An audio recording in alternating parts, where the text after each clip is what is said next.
વિદ્યાર્થી મિત્રો આપણે 11મા ધોરણમાં સ્વાધ્યાય 3.4 માં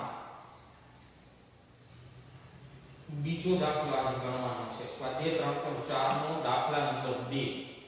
બીજા દાખલાની રકમમાં જો આપણને જે માહિતી આપેલી છે એમાં એક સેલ્સમેને છેલ્લા વર્ષમાં જુદા જુદા દિવસોમાં કરેલ મુસાફરી કિલોમીટર ની માહિતી નીચેના કોષ્ટકમાં દર્શાવેલી છે. હવે રકમ આપણને જે આપેલી છે એમાં એવું આપેલું છે મુસાફરી કિલોમીટર અને એના દિવસો આપેલા છે.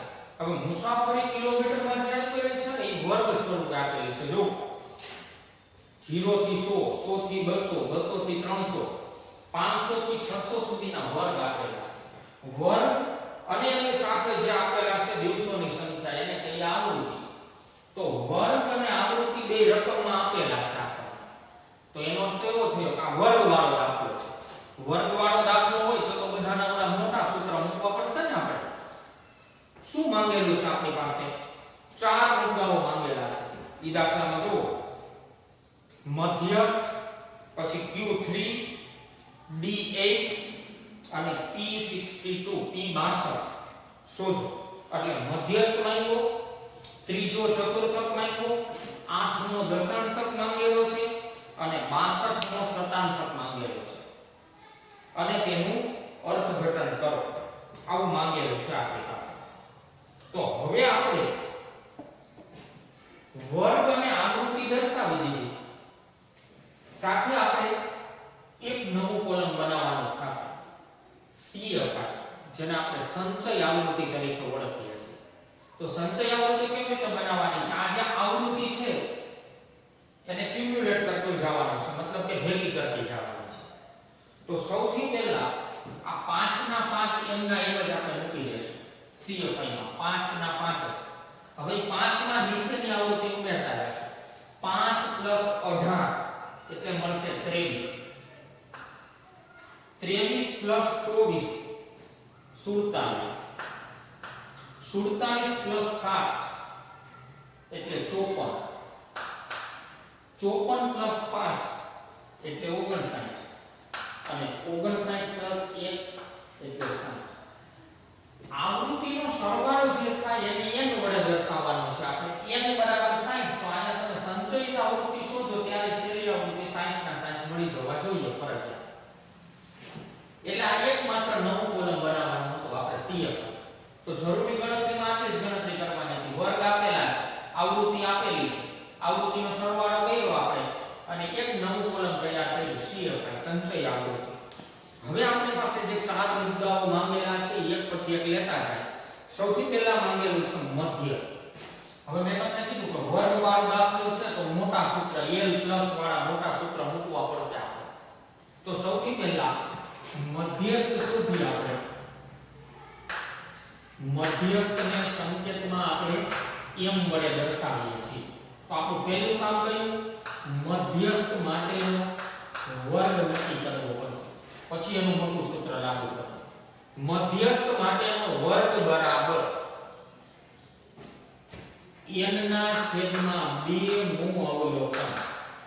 સૂત્ર ખાસ આપણે યાદ રાખેલા છે.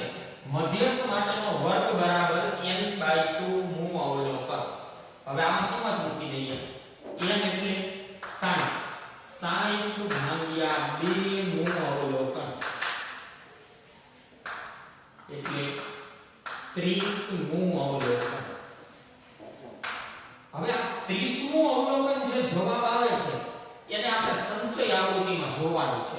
સંચય આવૃત્તિમાં ઉપરથી જોતું જવાનું. 30 નો સમાવેશ સૌથી પહેલા જેમાં થાય એ આપણો મધ્યસ્થ માટેનો વર્ગ નક્કી થશે. તો 30 નો સમાવેશ સૌથી પહેલા કેમાં થશે? આ 47 માં 30 આવી છે. તો આપણો મધ્યસ્થ માટેનો વર્ગ કયો નક્કી થયો કહેવાય? 200 થી 300. મધ્યસ્થ માટેનો વર્ગ કયો નક્કી થશે? 200 થી 300. મધ્યસ્થ માટેનો વર્ગ નક્કી થયો 200 થી 300. હવે આટલું કામ પૂરું થઈ જાય પછી આપણે મધ્યસ્થનું મોટું સૂત્ર મૂકી શકીએ. મધ્યસ્થનું મોટું સૂત્ર કયું હતું? m બરાબર L plus n/2 minus CFI upon FI into c l plus n by 2 minus cfi upon fi into c. હવે આ સૂત્રમાં કિંમત મૂકવામાં સમજી લો એક વખત. l એટલે આપણે જે વર્ગ નક્કી કરેલો છે એની લોઅર લિમિટ, નીચલી હદ.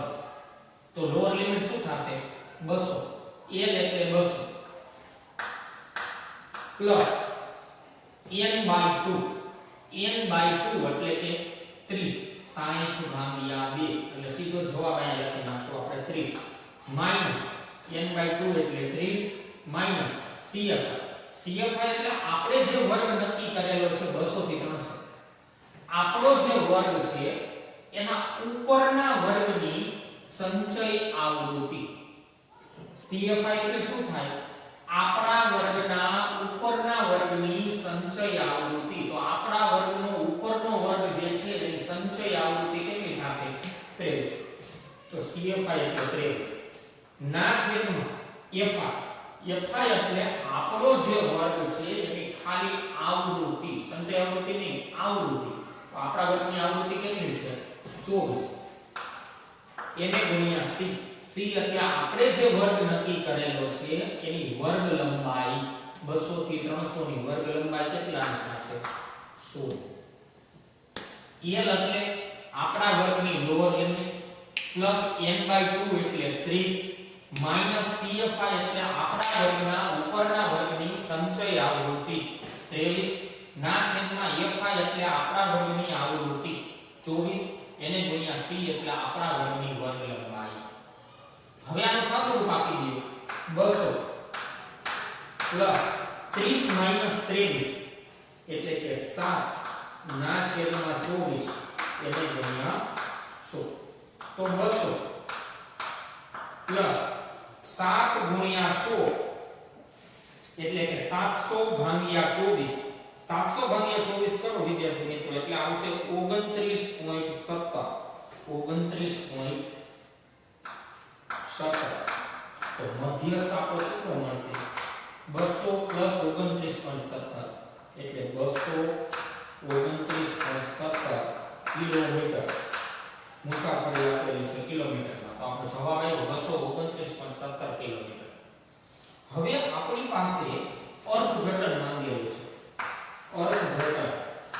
તો અર્થઘટન માટે સીધું સાદું તમારે એવું યાદ રાખવાનું છે, આપણે દરેકે દરેક દાખલામાં સૂત્ર સમજતી વખતે ટકાવારી મેં તમને સાથે સમજાવેલી છે. તો મધ્યસ્થ એટલે માહિતીના 50% અવલોકનો થશે. મધ્યસ્થ એટલે માહિતીના કેટલા ટકા અવલોકનો થાય? 50% અવલોકનો. તો આપણે આના અર્થઘટનમાં એવું લખવાનું છે કે આ સેલ્સમેન જે છે એને 50% દિવસોની મુસાફરી દરમિયાન 229.17 કે તેથી ઓછા કિલોમીટર નું અંતર કાપેલ હશે. આનું અર્થઘટન આપણે એવી રીતે લખશું 50% મધ્યસ્થ એટલે 50% દિવસો દરમિયાન સેલ્સમેન 229.17 કે તેથી ઓછા કિલોમીટરની મુસાફરી કરી હશે. મુસાફરી કરી હશે. અહીંયા મધ્યસ્થનો મુદ્દો પૂરો. હજુ આવા બીજા 3 મુદ્દાઓ માંગેલા છે. હવે મધ્યસ્થ પછી માંગેલું છે Q3. તો આવી જ રીતે દાખલો ગણવાનો થશે. Q3 એને આપણે લખશું ચતુર્થક.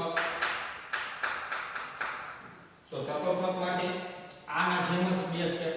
પહેલા Q3 માટેનો વર્ગ નક્કી કરેલો.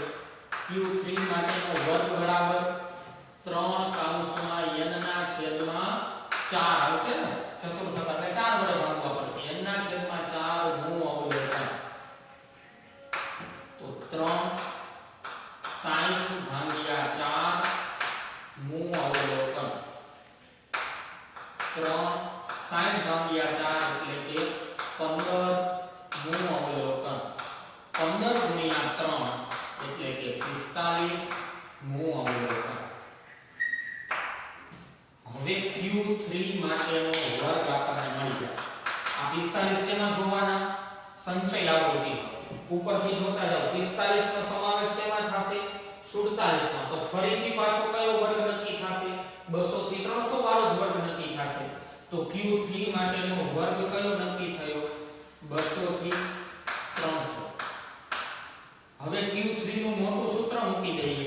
Q3 બરાબર L પ્લસ 3 કૌંસમાં n ના છેદમાં 4 માઈનસ CFI છેદમાં FI ગુણ્યા C.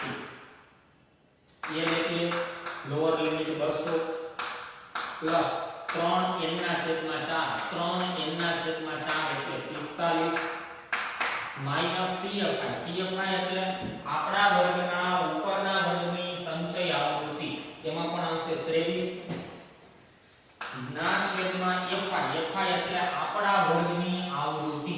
આપણા વર્ગની આવૃત્તિ 24 એને ગુણ્યા C એટલે આપણા વર્ગની વર્ગ લંબાઈ. આપણા વર્ગની વર્ગ લંબાઈ કેટલી થશે? 100. સાદુરૂપ આપી દઈએ. 200 પ્લસ 45 માઈનસ 23. 45 માઈનસ 23 કરીએ એટલે આપણને મળશે 22 ના છેદમાં 24 ગુણ્યા 100.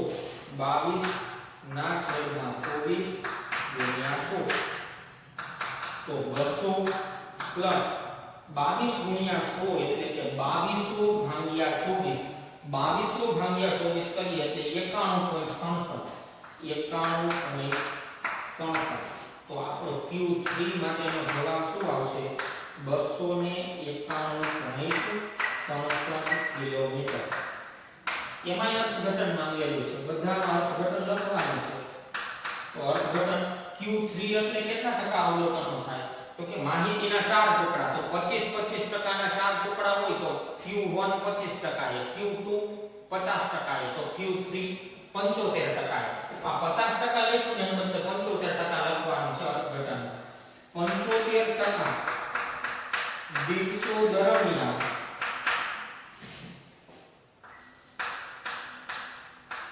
સેલ્સમેન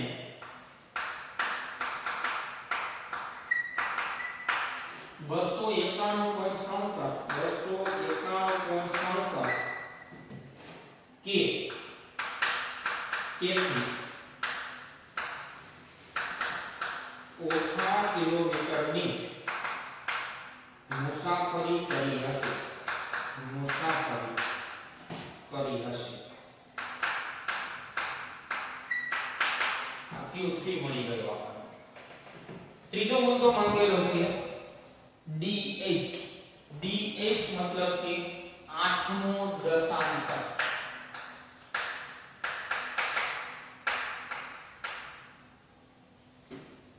આની જેમ બે સ્ટેપમાં પહેલા તો D8 માટેનો વર્ગ નક્કી કરશો. 8મા દશાંશક માટેનો વર્ગ બરાબર 8 કૌંસમાં n ના છેદમાં દશાંશક છે તો 10 વડે ભાગશું. n ના છેદમાં 10 મુ અવલોકન. તો 8 કૌંસમાં 60 ભાગ્યા 10 મુ અવલોકન. 8 6 મુ અવલોકન એટલે કે 48 મુ અવલોકન. તો D8 માટેનો વર્ગ હવે નક્કી થઈ જશે. 48 સંચય આવૃત્તિમાં જો 48 નો સમાવેશ કેમાં થશે? 54 માં. તો વર્ગ કયો નક્કી થશે? 300 થી 400 વાળો વર્ગ નક્કી થશે. તો D8 માટેનો વર્ગ નક્કી થશે 300 થી 400.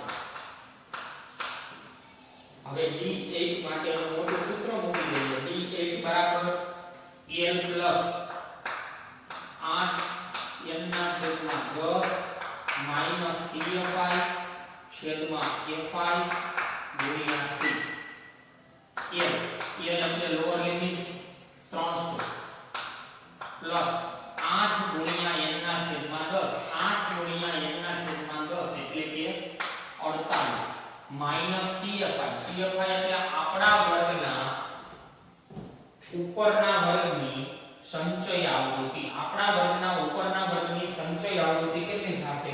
47 ના છેદમાં fi.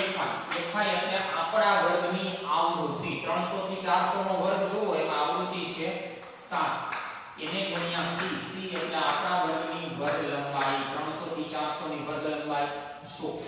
તો 300 પ્લસ 48 માઈનસ 47 એટલે કે 1 ના છેદમાં 7 ગુણ્યા 100. તો 300 પ્લસ 1 ગુણ્યા 100 એટલે કે 100 ભાગ્યા 7. 100 ભાગ્યા 7 કરીએ એટલે આપણને મળશે 14.29. 14.29. તો D એ આપણો જવાબ થશે 314.29 કિલોમીટર. એમાં અર્થઘટન માંગેલું છે તો અર્થઘટન આપણે લખી નાખશું. હવે D8 એક દશાંશક એટલે 10% કિંમત, કારણ કે 10 ટુકડા કરવાના છે તો 10% ના 10 ટુકડા થાય. તો 8મો દશાંશક એટલે 80% થશે ને. 10% નો 8મો ટુકડો એટલે 80% લખશું આપણે. 80% દિવસો દરમિયાન સેલ્સમેન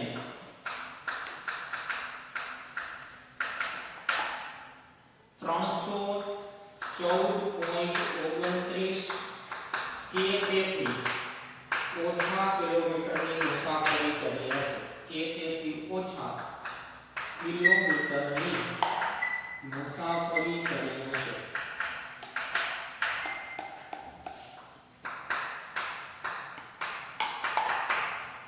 અને હજુ એક મુદ્દો વિદ્યાર્થી મિત્રો માંગેલો છે આમાં, અને એ મુદ્દો માંગેલો છે 62મો શતાંશ. અહીંયા આપણે નીચે ગણી નાખીએ 62મો શતાંશ. તો આની જેમ જ ચોથો મુદ્દો 62મો શતાંશક શોધવા માટે 62મા શતાંશકનો વર્ગ. પહેલા એ લખી નાખીએ આપણે શતાંશક માંગેલો છે.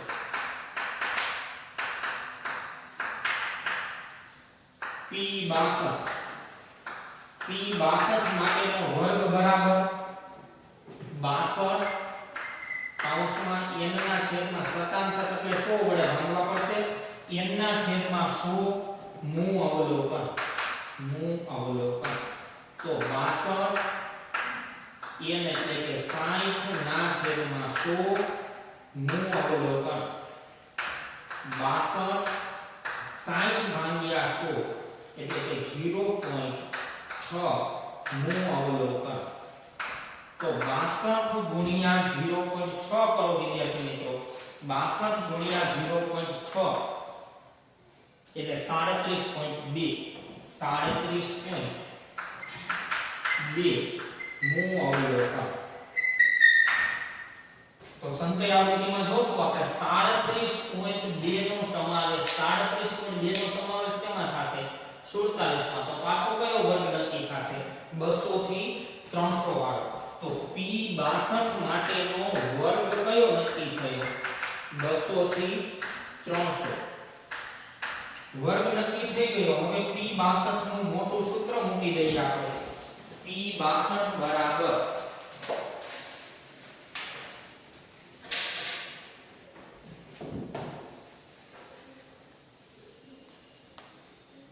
એનું મોટું સૂત્ર મૂકી દઈએ. P62 બરાબર L પ્લસ 62 n ના છેદમાં 100 માઈનસ CFI છેદમાં FI ગુણ્યા C. ચાલો L એટલે આપણા વર્ગની લોઅર લિમિટ 200 પ્લસ 62 ગુણ્યા n ના છેદમાં 100. 62 ગુણ્યા n ના છેદમાં 100 એટલે 37.2. 37.2 માઈનસ CFI એટલે આપણા વર્ગના ઉપરના વર્ગની સંચય આવૃત્તિ એટલે 23 ના છેદમાં FI એટલે આપણા વર્ગની આવૃત્તિ. આપણા વર્ગની આવૃત્તિ 24 એને ગુણ્યા C એટલે આપણા વર્ગની વર્ગ લંબાઈ 200 થી 300 ની વર્ગ લંબાઈ 100. સાદુરૂપ આપી દઈએ. 200 પ્લસ 37.2 માઈનસ 23 37.2 માઈનસ 23 કરીએ આપણે એટલે આપણને મળશે 14.2 14.2 ના છેદમાં 24 ગુણ્યા 100 તો આગળ સાદું રૂપ આપીએ તો 200 પ્લસ 14.2 ગુણ્યા 100 ભાગ્યા 24 14.2 ગુણ્યા 100 ભાગ્યા 24 કરીએ એટલે 59.17 મળશે આપણને 59.17 તો આપણો P62 નો જવાબ આવશે 259.17 કિલોમીટર 259.17 કિલોમીટર અને આનું પણ અર્થઘટન માંગેલું છે તો P62 100 ટુકડા કરવાના છે તો એક ટુકડો 1% નો તો P62 એટલે 62% અવલોકનો થાય તો અર્થઘટનમાં આપણે લખશું અર્થઘટનમાં 62% દિવસો દરમિયાન 62% દિવસો દરમિયાન સેલ્સમેને 259.17 કે તેથી ઓછા કિલોમીટરની મુસાફરી કરી હશે